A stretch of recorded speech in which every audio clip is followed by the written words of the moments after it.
Welcome everyone back to TAP, and today I have an interview for you. We're going to do one together right now. I'm so happy about that because it's been a while, and I'm really happy to be with you, Linda Schiller. You are a body, mind, and spiritual psychotherapist and author of several books, and the one that I've read and I think we'll be speaking a lot about today is the one called PTS Dreams. Right. And that is a title that reveal your fascination with the neurobiology of both trauma and dreams. So Right. welcome to TAP, Linda. Thank you very much. I'm glad to be here.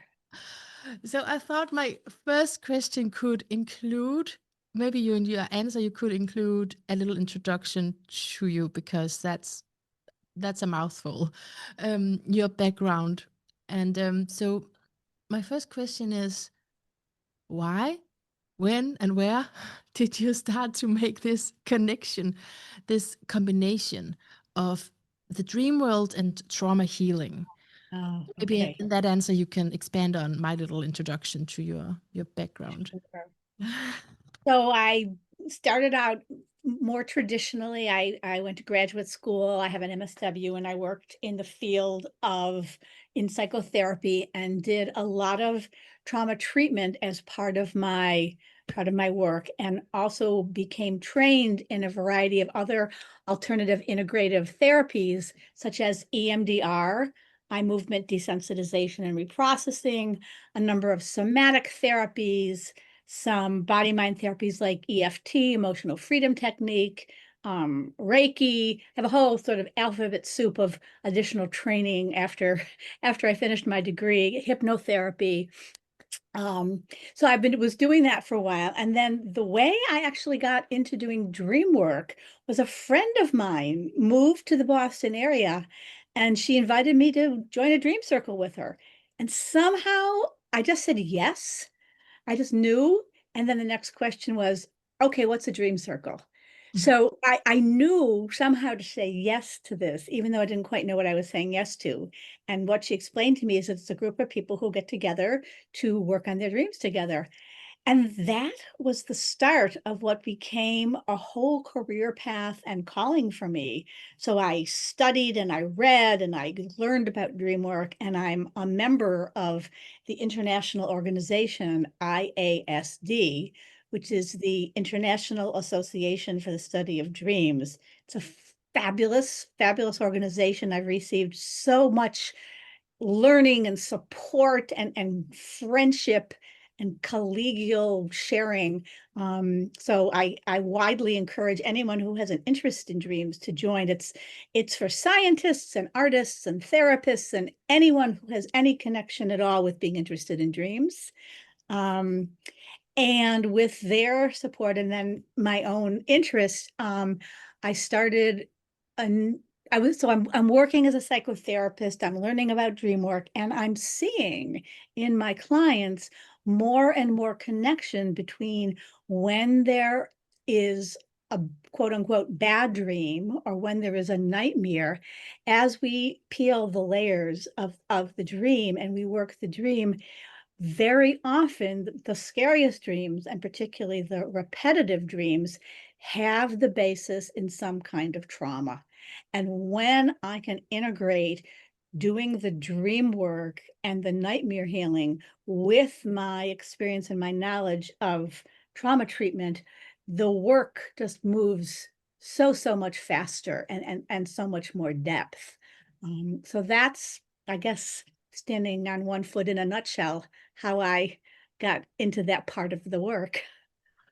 Wonderful. So, oh, yeah, that resonates, that experience of I don't know what it is, but I feel I have to say yes to this. Right, Yeah. right.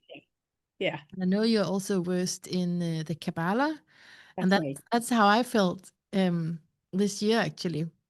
Um, that I needed to start studying that. So of course, because I'm a student of the Kabbalah, I'm like really interested. Also, how you combine dreams with that. But maybe we're gonna get to that down the road a little bit, because you Right. say something about that in that book that I've read of you. And Yeah. but you've also is it okay to talk about the PTSD Dreams book because you've recently published another one, right? Two. Right. Well, I have 3 now. So my Okay. first book was Modern Dreamwork, Okay. and then the second book was PTSDreams, and the third book that is actually coming out on November 8th, it's already available though for pre-publication order, is Ancestral Dreaming. And the subtitle is Healing Intergenerational Wounds Through Dreamwork. So this really combines connecting with our ancestors, receiving, how do we do that? Why do we do that? Receiving their gifts and blessings. And when our ancestors, when our departed loved ones have died in pain or with unresolved trauma, then our job is to go back in time and space and heal our ancestors and heal their pain and trauma. So it's again connecting with this trauma treatment intergenerationally. So rather than passing on intergenerational pain and trauma, we heal at the source, we get the healing for ourselves in the process, and then we pass on to our children or our children's children the healing rather than the pain of the original wounding. So that's the theme of the book that's almost on the market. Great. That's really the inheritance that you want instead of that trauma inheritance, right? Yeah, that's right. Yeah. Okay, well, good, because that takes us to my next question around the sameness of dreams and trauma. You write about that in the book, the sameness of it. And I think a part of it is how we react to historical events as if they were happening right now. That's how it is with trauma, right? Yeah. And then also how well, that entangles the past and the present, like what is happening in the dream world.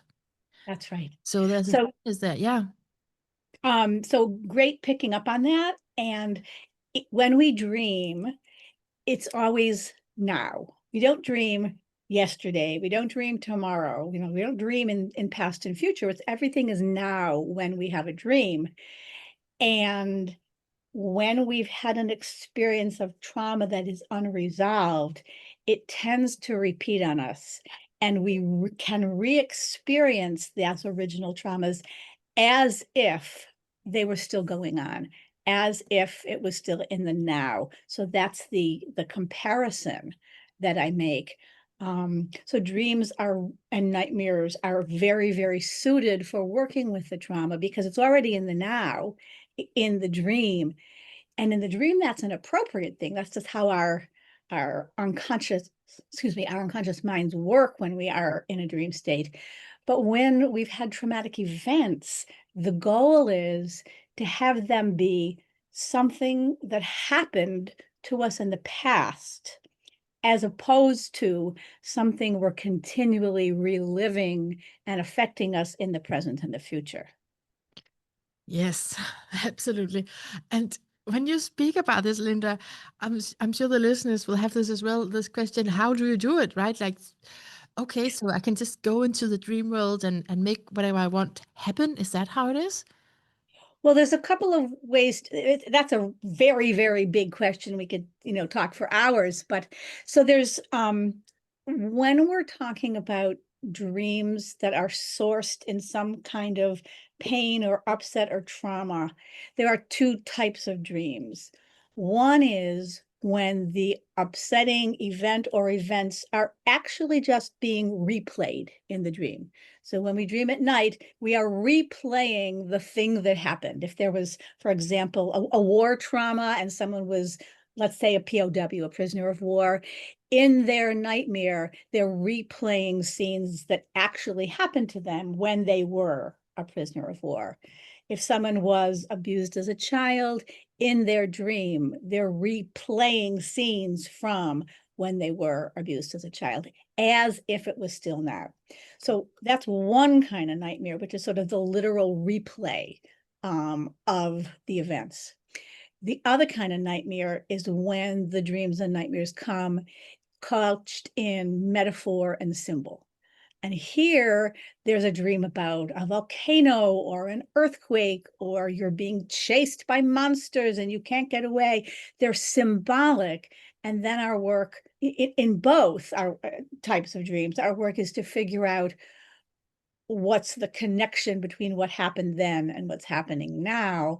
But in the symbolic layer of dreams, we have to peel back the layers and sort of, I'm going to use the word interpret loosely, but to make meaning out of what are these symbols and metaphors pointing us toward, so that we can connect the dots.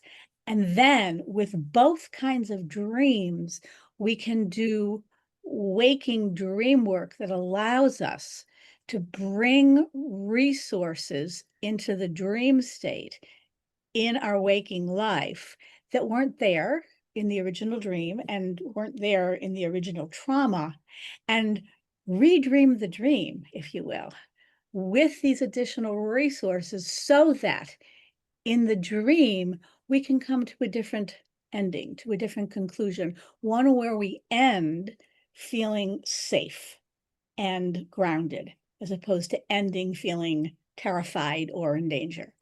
And as we practice this, and as we repeat the new type of dream that we're creating from our original one, we are literally rewiring our neural networks in our brain to have a different approach and understanding to the original source of that nightmare as well.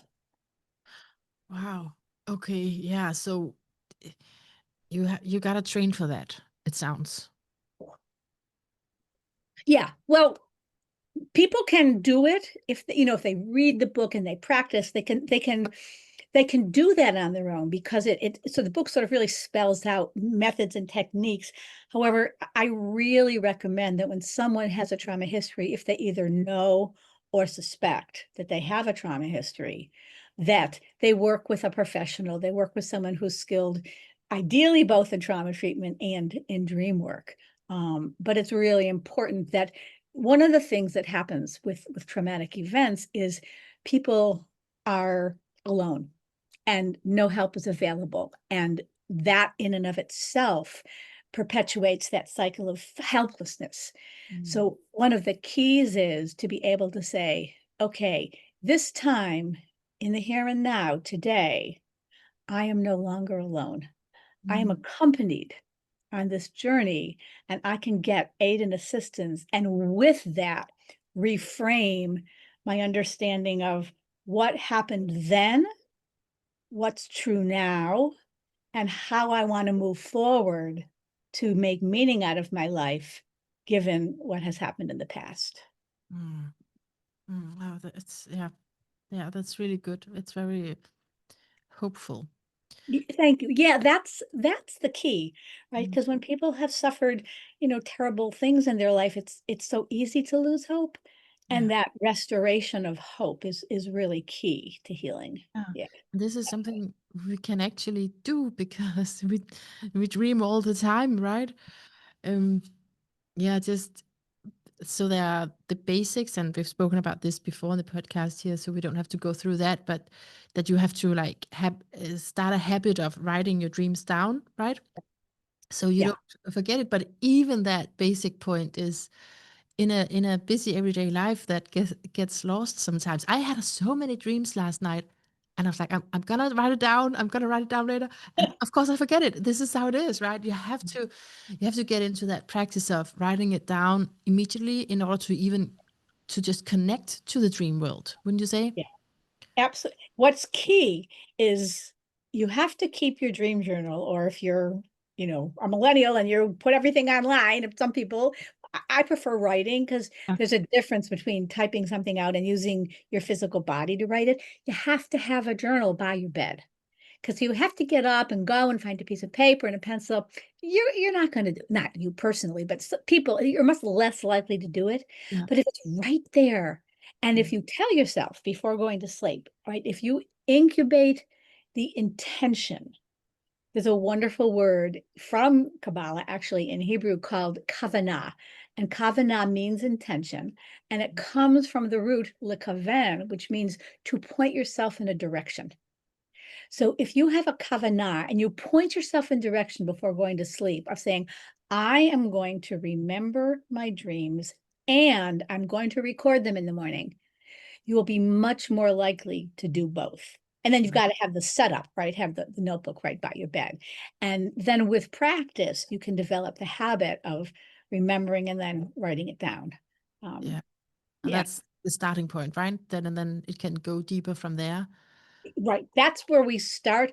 Mm. To work on a dream, we have to remember the dream we had.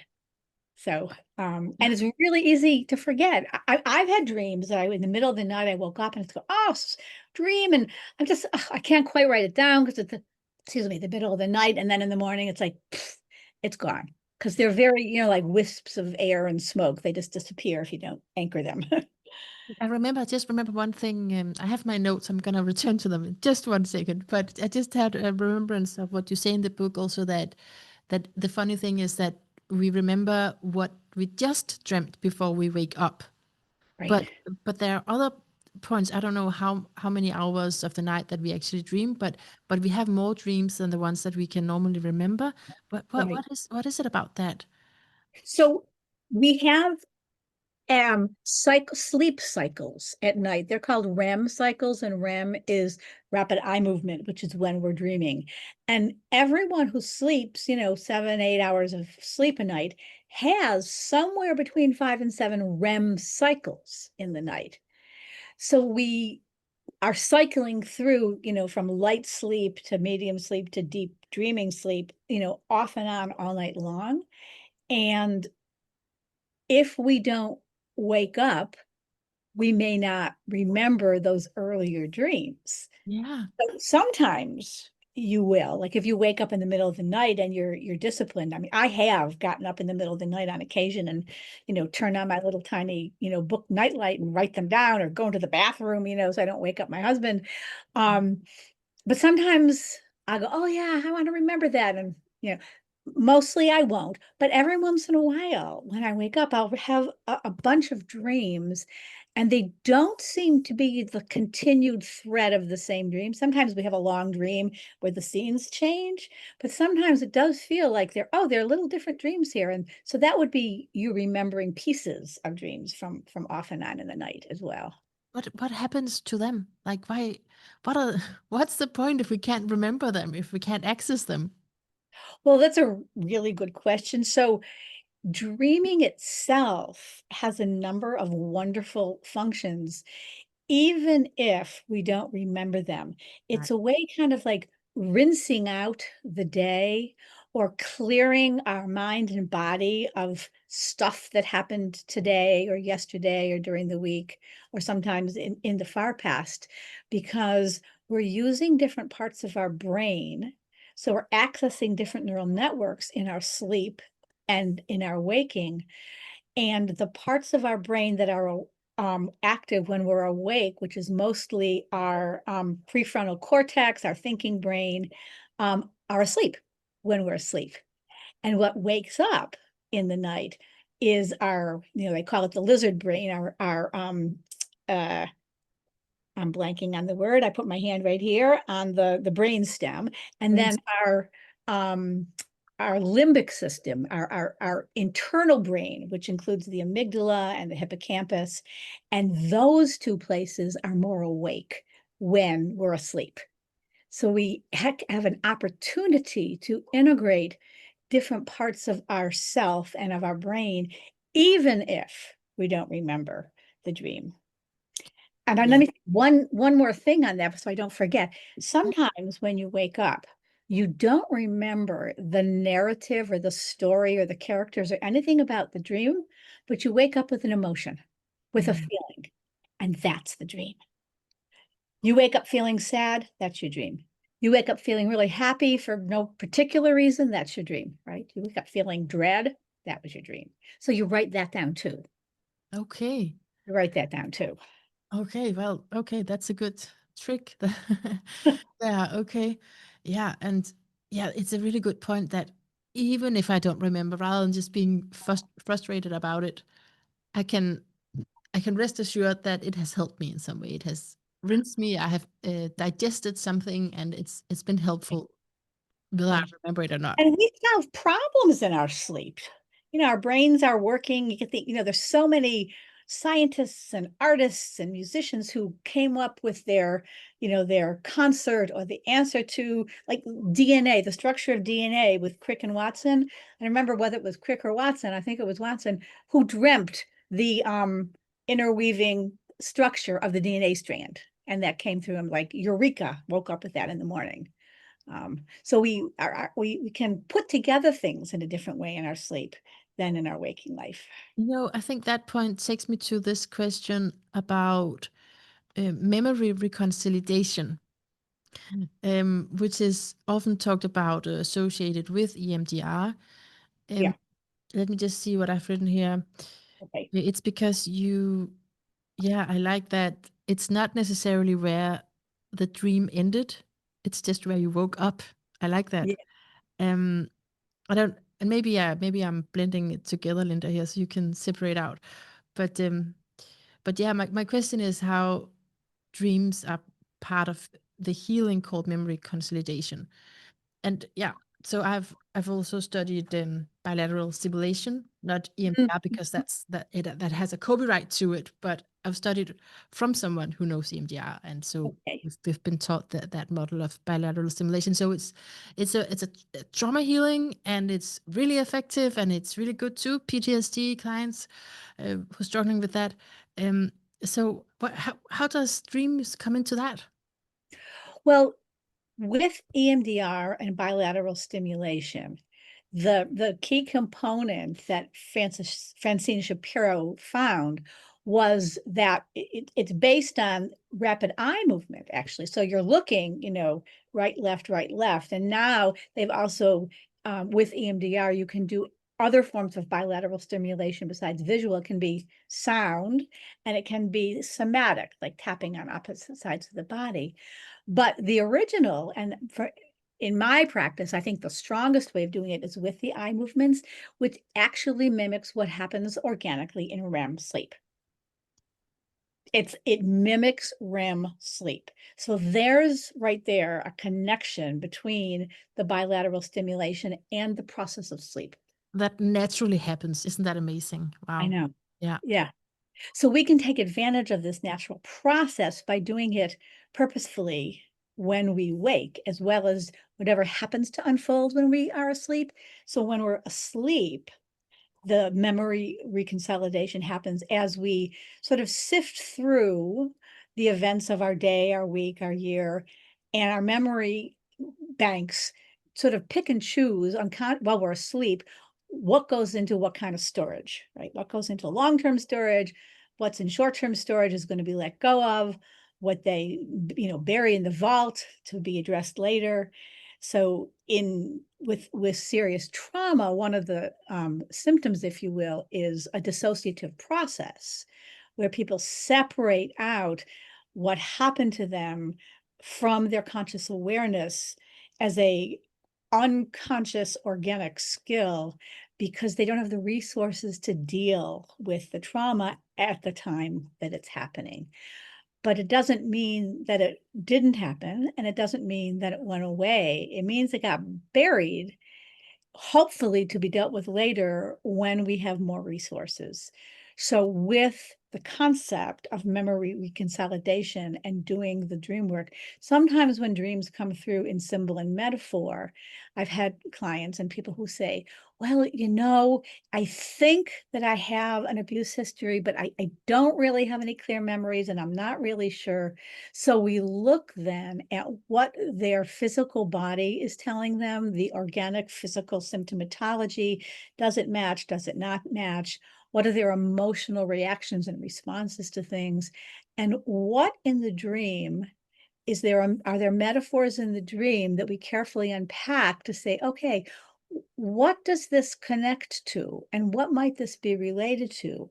And we don't presuppose we know, but we let the person doing the work see if they have an organic sort of aha about, oh, well, this event that I'm thinking about in my dream where I'm being chased by a monster and I'm climbing a tree and I get stuck in the tree and I can't get down because the monster is at the root of the tree. Well, I might say something like, after we've done the resourcing to make sure that they have some safety. I say, when you put your attention on that image or metaphor and you float back, right? This is an EMDR expression. When you float back in time, does it connect with anything for you? Is there any age that comes up for you? Is there any scene from your past that seems to jump up for some reason that seems connected? And we slowly, carefully kind of go through what the imagery in the dream might be. And we're not saying, oh, it definitely means this, because that you want to be very, very careful not to presuppose that a metaphor means X, Y, or Z. But what we can do is if the person feels and has internally a felt sense that abuse happened or trauma happened, even if they don't remember the details, we can start with that and say, okay, even if you don't remember the details, let's go with your knowledge that something happened to you. It's not that these emotions and these triggers and these panic attacks and this anxiety and all these things, they're not from nowhere. They're connected to something. And that in and of itself is such a comfort. It's like when you have an illness, right? And you have a stomach ache and you don't know why, and you don't know why, so you don't really know what to do. But then you go to the doctor and they say, oh, you have an ulcer, right? And then here's the treatment for your ulcer. This is what you have to do. And you go, oh, okay, I'm not dying. I have an ulcer. And here's what I can do. It's kind of like that. Okay, some traumatic things happened. Even if I don't exactly remember, I'm going to start from that and do the healing as if I knew what it was, even if I don't, because the healing can still happen. And how is that related to dreams? I actually have a little bit of an answer to that from your book. So Okay. let me give it a shot before Okay. you because I think that is my question. How what you were just explaining, how is it related to dreaming? But you have a quote here that might say something about it because you say there is a timelessness. Yeah. It's trauma and our dreams that needs to be addressed. And we need to slowly unfreeze the frozen in time aspects of trauma that still show up as now in our soul and in our dreams. Then, in our dreams, where it is always now, we have the opportunity to rework and thaw the state of frozen terror. I'm not sure I'm pronouncing that thaw right, but that just means like melt. Yeah. Ah, yeah, like melt. Yeah. Yeah. Yeah. So thank you. That great choice of quote. So in a dream, this goes back to what we were saying before, right? That in a dream, it's now. Yeah. And when someone has unresolved traumatic events from their past, it feels like it's still now. So when we can name, oh, something happened 10 years ago, or last month, or 25 years ago, whatever it is, then we can say, okay, it happened, it's real, then. And we can create a timeline that's differentiating between then and now. And in the dream, because it feels like it's now, we get to move into the dream and do the dream work in the now of the dream with events that happened before in time.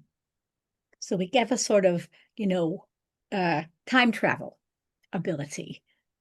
So, like when you were talking about a trauma you don't exactly remember, but you have the symptoms and you can be sure that something happened. So just like go with it, like sort of pretend that it happened. Was that what you were talking about before? right. Well, there are two things. One is Yeah. if you do know, or you do Yeah. remember, or you have made connections, then that's in some ways more straightforward. But Straightforward. if you aren't sure, but you feel it, Yeah. what I would suggest to people is we're going to go with your felt sense.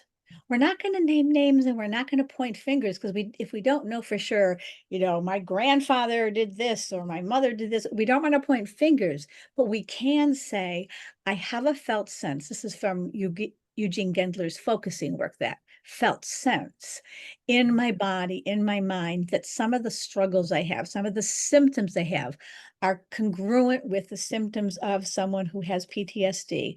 So I'm going to go with something happened then, whatever the then was.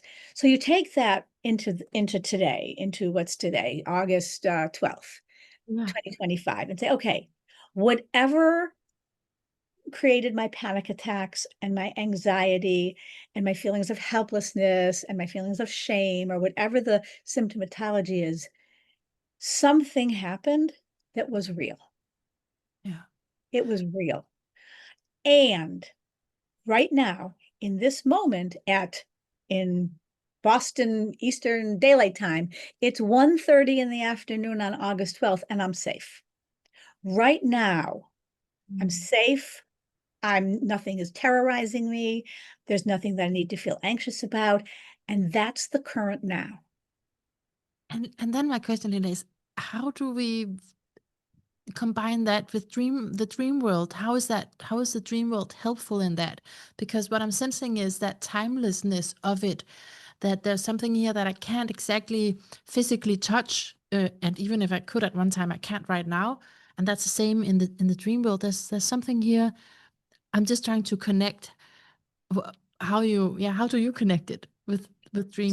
So there's two parts. Well, there's many parts, but let me address two. One is using this Gaia method that I described, the guided active imagination approach, and I'll talk about that. And then the other is the concept that you mentioned, that this isn't where the dream ended, it's just where you woke up, so we can dream it forward.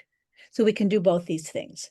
So with the Gaia, the guided active imagination approach, before we work with the scary dreams or the nightmares, we create a safe environment for the dreamer in the here and now.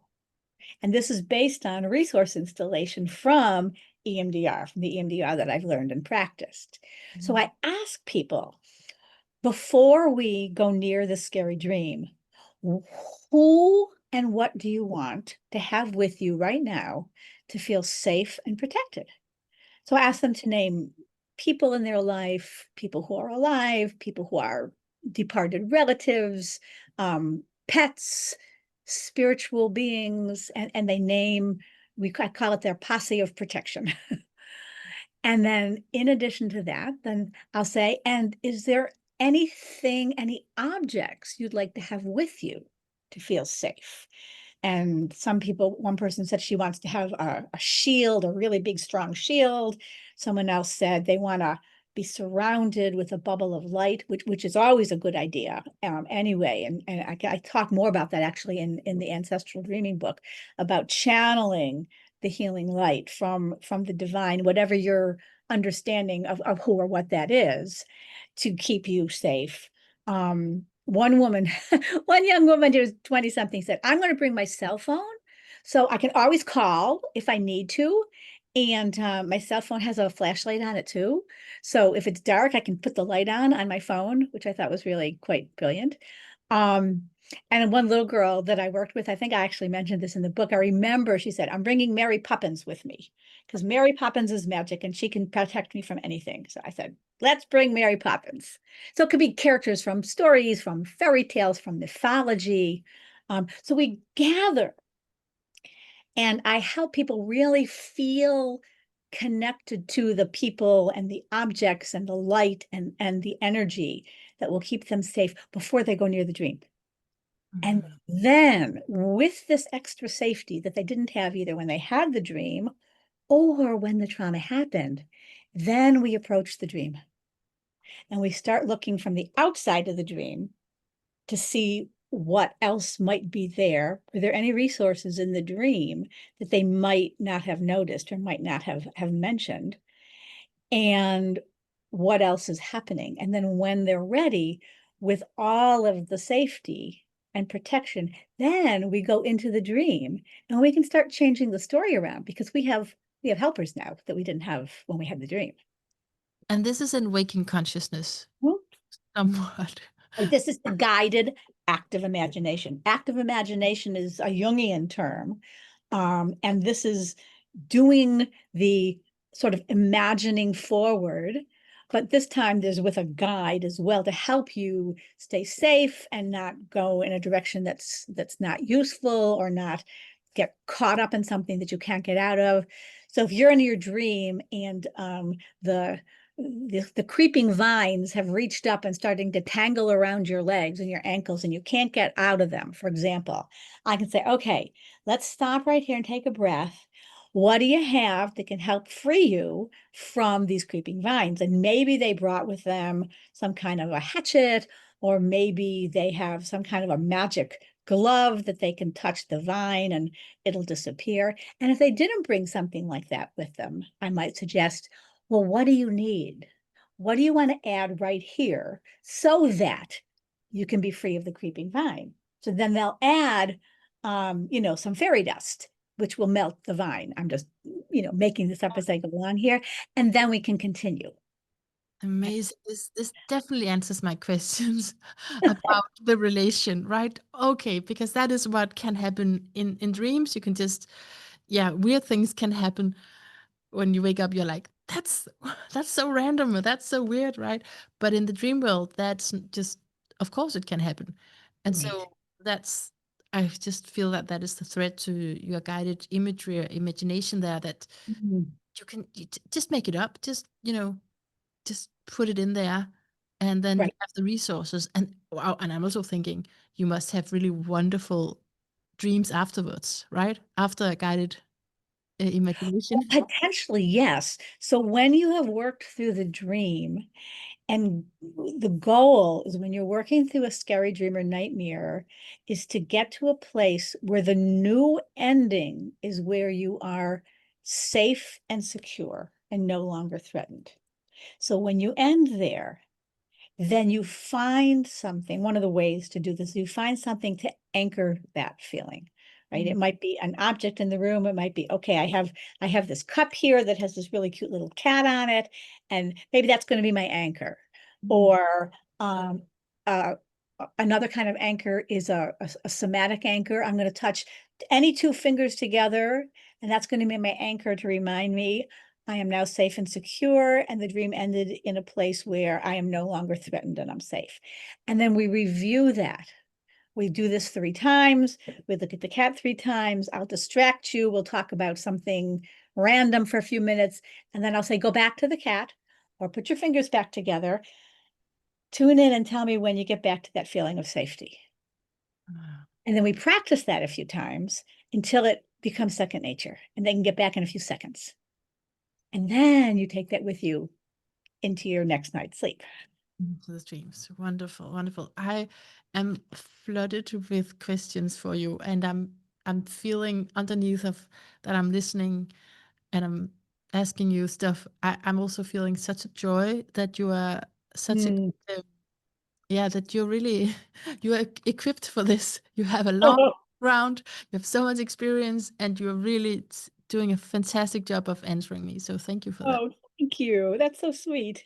And I Well, love talking to someone who has clearly not only read the book, but thought about it and developed such good questions. So thank you. I do have many questions. Let's see. Just one, I don't want to forget it because I didn't write that one down. I just told you before we went on here that I work with yeah, in a drug rehabilitation, people who Yeah.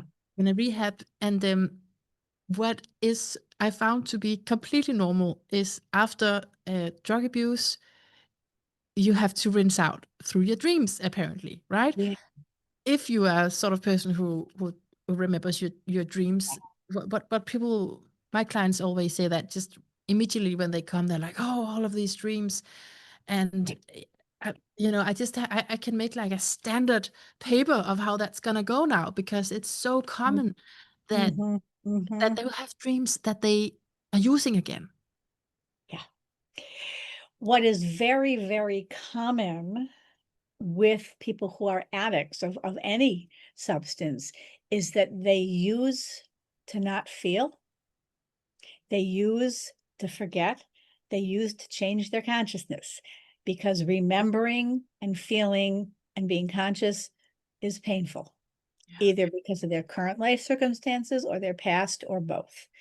So when they are able to get to that place of deciding, and it's hard work to make that choice and become clean and sober, suddenly the effects of the alcohol or the drug or whatever they're using, it can be many things, whether it's sex or gambling or drugs or alcohol. I mean, there's many things you can get addicted to. When that's no longer in their system, all of a sudden they then become flooded, often with all of the feelings and memories that they were trying not to feel and remember. And that can come up in waking life, and that can come up in their sleeping life as well, in their dreams. So having a way to hold and process these memories that are flooding will aid and assist in their recovery and their rehab, to not get completely to fall apart again and need to pick up and use because they don't have a new resource. For sure. And what do you say about the dream where you actually dream that you are using again? Because that's something that I feel is really repeating. And I remember from my own, it's just rehab from a sugar addiction, but it's bad enough. It's bad enough. And I've been Oh, many no, it's very real. so real. And I had those dreams where I was just, plundering, robbing a candy store or something like that. I was like, oh no, I broke the, and I would wake up, and that's the same story I hear from my clients now, that they are like scared that they did it, but then it was a dream. Right. What do you have any thoughts about that? Why is that? So that's a really good question. Let me just take a minute and put my mind on it, because it's not one that I've been asked before, actually. So good for you. So what I think is, we review when we're sleeping in our dreams things that have happened in our life. We are processing. This is part of the memory consolidation. This is the reprocessing of the things that troubled us before. What it says, excuse me, is we're not quite done yet with being free and clear of the clutch of the addiction. However, at this moment in time, we're not doing it in the here and now, but we're remembering it in our dreams. So we get to wake up and we get to say, oh my God, am I using again? Did I rob a candy store? Or did I like drink that bottle of gin? And then they get to say, oh, no, this was a dream memory. This is something that used to happen and it's not happening now. And then to review, here's what I'm doing differently in my life today.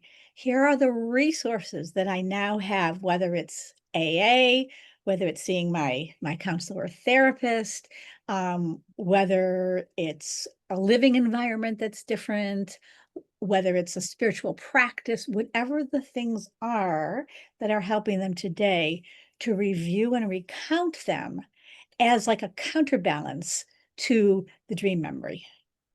Dream memory. Interesting. Yeah. Okay. Yeah. So maybe, yeah, that leads me back to the very beginning of this conversation where you were talking about you could dream something that actually happened, or you could dream in symbols, right? So Right. this would be somewhat of a combination, but that the event at least. Yes. Oh, I'm sorry. Go ahead. No, that was it. Yeah. So I'm guessing you probably didn't really rob candy stores in your Yeah, yeah, waking. yeah, yeah. What that would, if you had that dream, that would be symbolic, just very like mildly symbolic of, oh my God, I'm still really hooked on sugar. You don't have to work too hard to figure out the meaning of a dream like that. Yeah, yeah. Okay, good. So I have at least two more questions here. I'm gonna try Okay.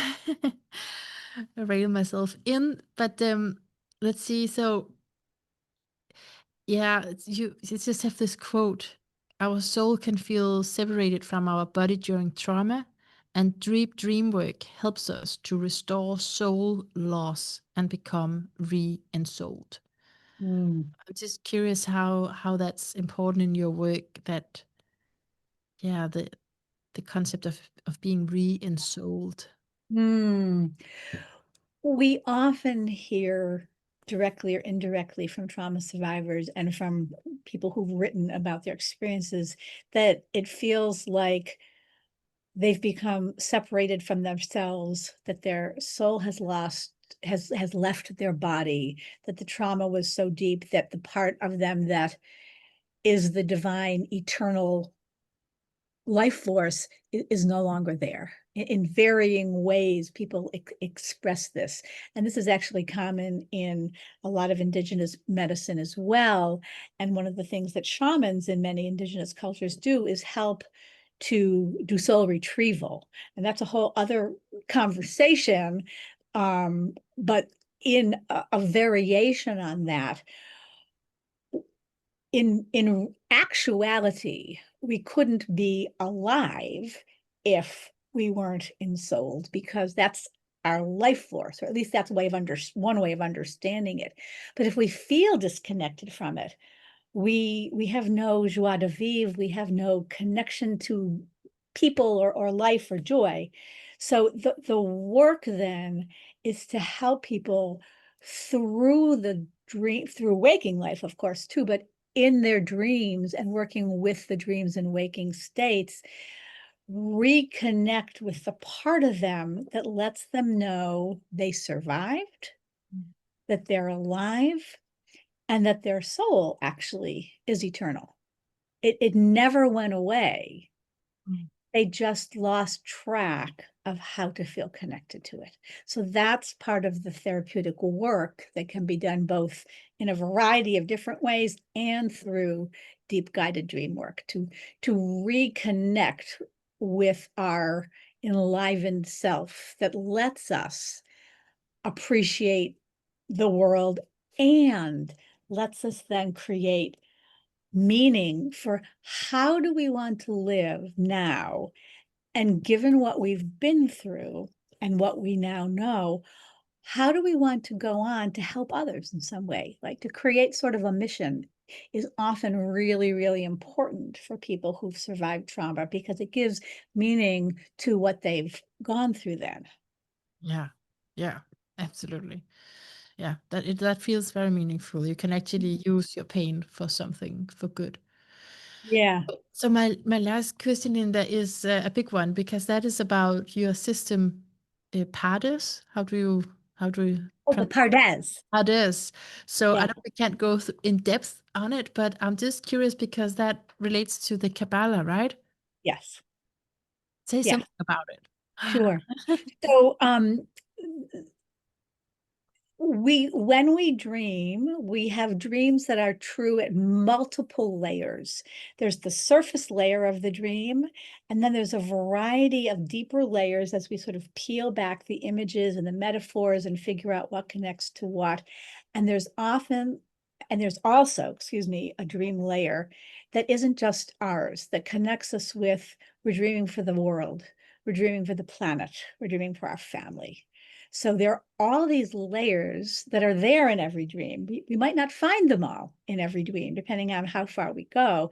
But one system that I developed is based on the Kabbalah, which is the mystical branch of Judaism, which is very similar in many ways to the mystical branches of any religious practice. I've actually been heard many times that the mystical side of most major religions often have more in common with each other than they do with their parent religion. But Pardes, the literal word, means orchard. So it's an allegory for the Garden of Eden, the first orchard. That's one layer. And then each letter in the word Pardes, in English, it would be the P, the R, the D, and the S, has a corresponding in Hebrew that the words stand for something. So the P stands for pshat, and pshat means simple or easy. So the pshat layer, the P layer of the dream, is the dream itself. It's the dream we dreamt. It's the story. It's the characters. It's what happened without any interpretation or elaboration. The next layer is the R, which is for the word remez, and remez means hint or hinted at. So this next layer are the things that the dream didn't necessarily say outright, but it hinted at. And this might include our emotional narrative, to the things that happened. It might include our first associations that we don't have to work too hard to get. Like, oh yeah, when I dreamed about this puppy dog, it reminds me of the dog he had when I was 5 years old. Oh, okay, that's what that was. And I didn't have to work too hard. So the hint was pretty easy. Then the next layer, the D, stands for the word drash, and drash is the revealed layer. And it comes from the root word lidrosh, and lidrosh means to pursue or chase after. So this is the layer where we're doing the work of the dream work to make connections, follow the threads, what reminds us of what. It's not just a little hint. It's something we have to really use a variety of different dream work methods to understand. You might be doing the Gestalt form of dream work, for example, where you embody and become each person, each character, even each object in the dream.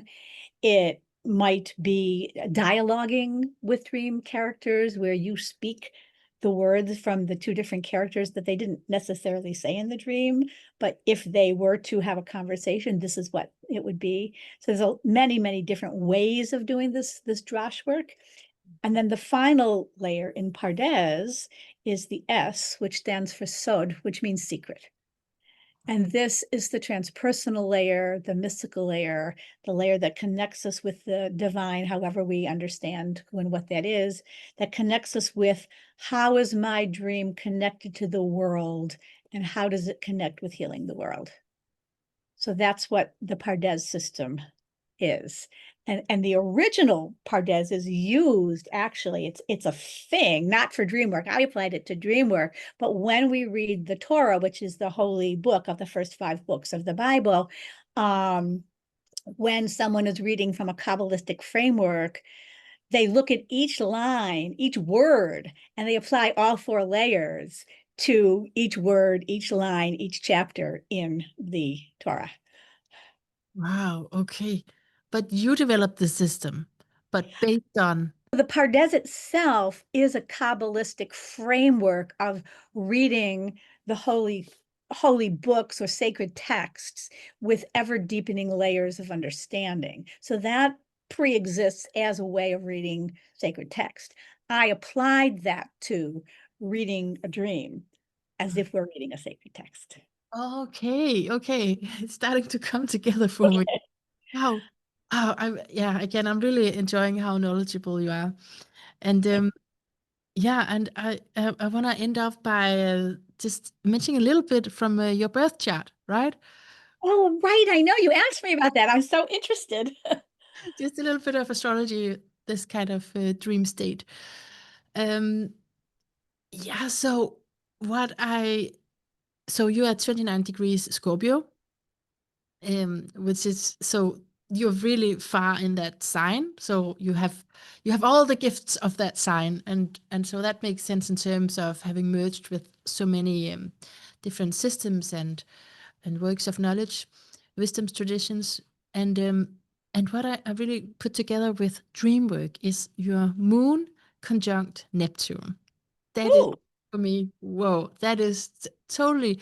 If you had consulted the stars, should I do dream work? They would have said yes. Yes, you are already you are already in a dream world in a way, because this is a signature of the self. If you relate the moon to the self, that is yeah, has a great affinity with the timelessness, and that is not separated in a way from the collective. So you were right. mentioning just a little while ago, you were talking there about something with the collective. I can't really say it back to you, but yeah, no, you were talking about dreaming for the collective, I think. Right. And Jung would use the phrase that our collective unconscious. That's Yes. the in term, yeah. Yeah.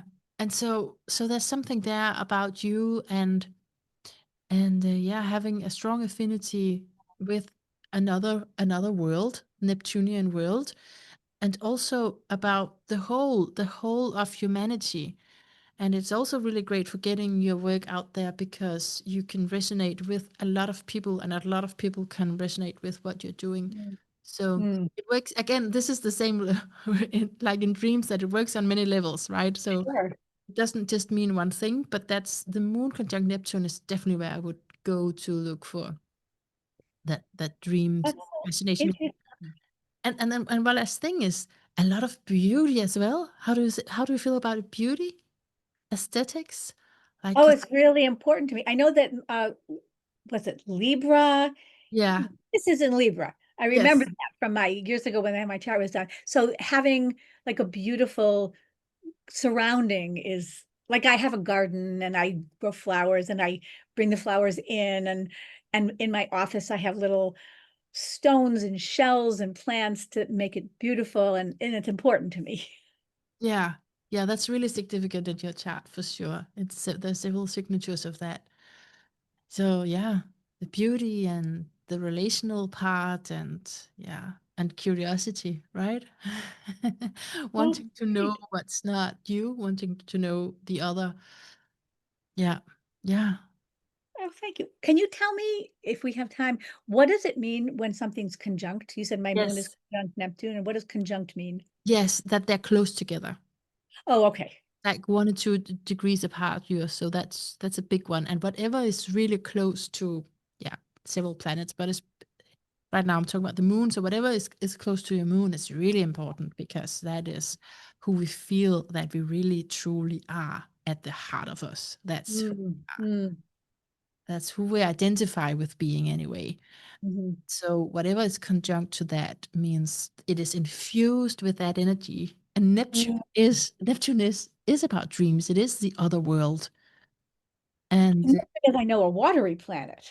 yeah, So all that underwater, you know, underground stuff is part of that. yes, for Yeah, sure. Yeah. yeah. Yeah. How do you feel? Just a last question there, because now you're tempting me. How do you feel about dreaming, dreaming about water? Sometimes have water in my dreams and I mean I feel fine. I know with my sun sign I'm right on the cusp with Scorpio and Sagittarius. So Mm. I know that the sort of the energetic kind of like out there part of me is very like, sun sign related. And then so for me personally, the goal of course is, have these things in balance and not douse the fire or, burn off the water and keep it in a balance. So I attend to that. Yeah, I just feel that that I've heard that water is often related to the unconscious. So when Yeah, you dream about that, but you're already in the deep unconscious when you're dreaming, and then when you're dreaming about water, it seems right. that's something extra. Yeah, it's like what's the word I'm looking for? It's like the meta level, right? It's Hmm. like here's the thing and then here's the association to the thing. It's like an Yeah, additional layer of that. yeah, Yeah. yeah. Oh man, thank you so much for your time. You are very welcome. Thank you. See you out there. Sleep well. Have good dreams. All right. Thank you. Same to you.